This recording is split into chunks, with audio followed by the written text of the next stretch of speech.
Hey, what's going on, guys? Blazing Comet here, and in today's video, I'm gonna be discussing about the Su-30 Strike Flanker. And if you all haven't seen my unlock video on this flanker, I'll link it down in the description below. And I mentioned in the video in text that I have mixed feelings about this flanker, and I'm gonna be discussing it in today's video. I figured that doing a voiceover will clear out how I feel about this flanker.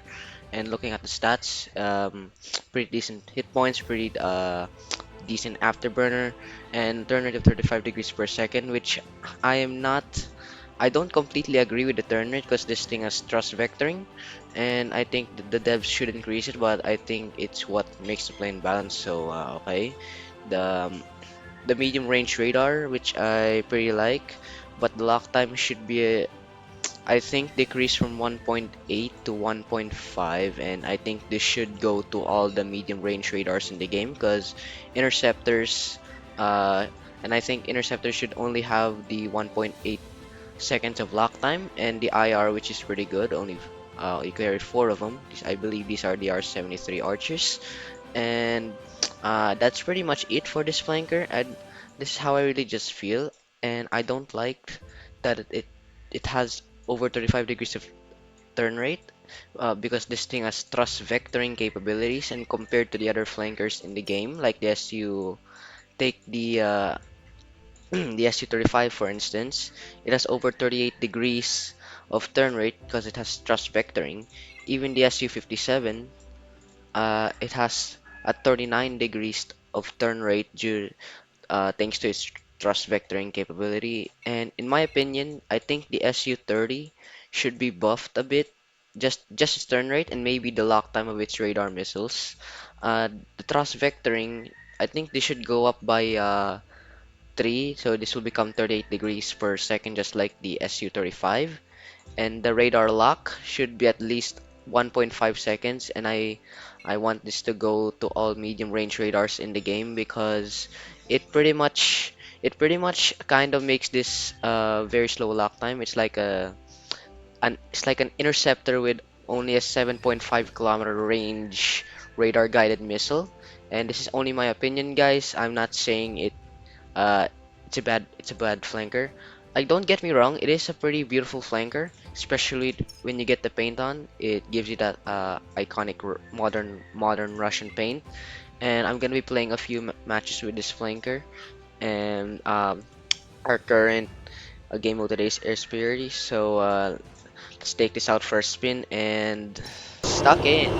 We're up against an A4, an F5, GR3, and J37, and a MiG 19.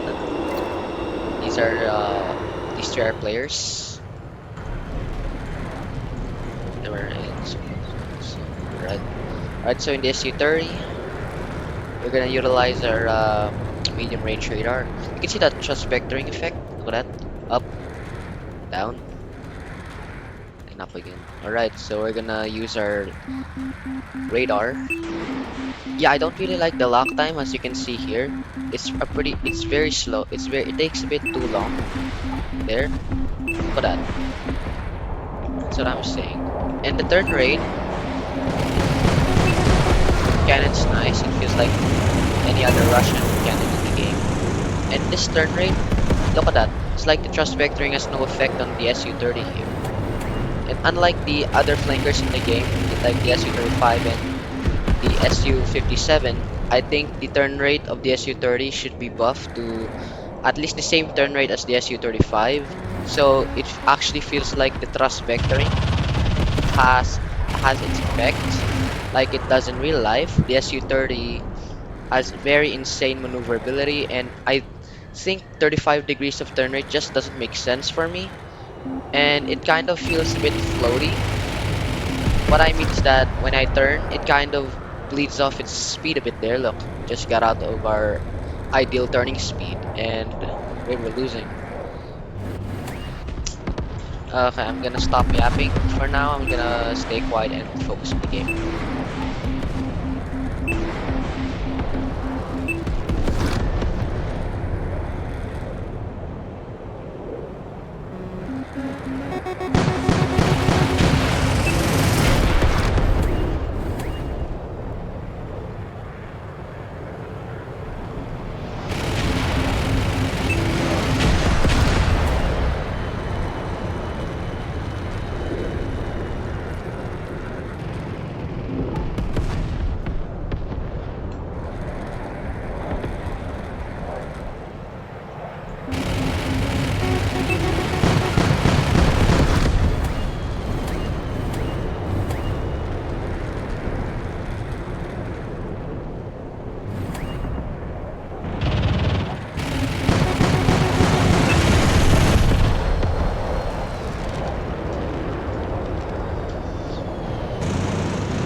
Okay, and that was the first game in the SU-30. As you can see, what I meant, and you guys can see what I meant, and how I feel about the SU-30.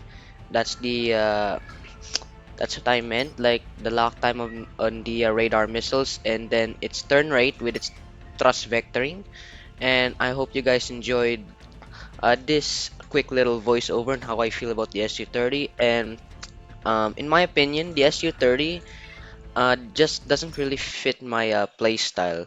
My, I mean, I completely like radar guided missiles, especially in interceptors, but I don't think it just doesn't make sense on medium range radars having the same lock time as interceptors in the game. Take the F-14 Tomcat for example, an interceptor I like, and what I like about it is it has the longest range in the game, and the lock time completely makes it balanced. But for medium range, I don't think it just doesn't make sense. Uh, I think they should be at least be buffed by like to be 1.5 seconds of lock time, so it'll be kind of fair for medium range radars. And this goes to all of the medium range radars that we have in game. Take the FA-18F. It has the same lock time of 1.8. This should be a decreased to at least 1.5 seconds. The Su-35, same lock time. The Su-47, as you can see, same lock time. And the Typhoon, I mean, it has the longest range, but the damage is only 80. And it has two meteor missiles, and I think they should buff that to at least 4 on its belly pylons here. Um, the 4 IR IR missiles are already good, and the the long range radar. I mean, do I really agree with the damage being 80? But what makes this a bit not fair is that the damage is only 80. And this should be at least an interceptor in my opinion, due to its missile being 12 kilometer of lock range, and the damage should be at least 100, not 120. Compared to even here, the J-20, also an interceptor, its missiles have been buffed to 100 damage, so it can now one shot light fighters, and the missile capacity has been increased from 4 to 6 radar guided missiles, and it has the look and shoot capability like J-10 Firebird. And yeah, that's all. That's pretty much all it for this video. Um, about maybe making the SU-30 better, and about all the medium range radars in the game. And I hope you guys enjoyed this video. And this is Blazing Comet out of here. Don't forget to like and subscribe too. We're on the way to 130 subs. And again, this is Blazing Comet out of here.